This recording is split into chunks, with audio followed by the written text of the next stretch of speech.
இது புண்ணாக்குங்க. ஆயில் எடுத்ததுக்கு அப்புறம் வர வேஸ்ட்டுங்க.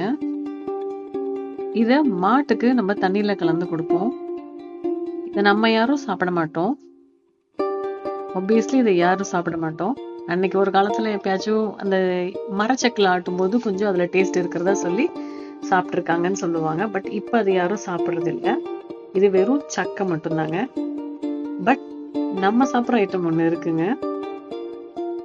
அதுதான் இந்த சோயா சங்க்ஸ், மீல் மேக்கர்னு சொல்லுவாங்க.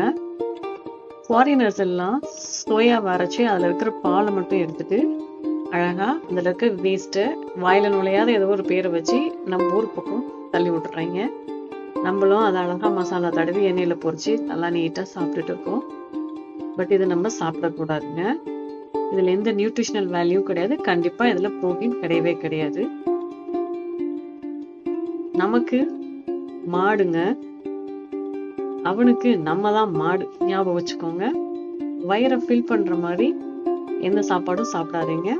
கண்டிப்பா இதை சாப்பிடவே சாப்பிடாதீங்க.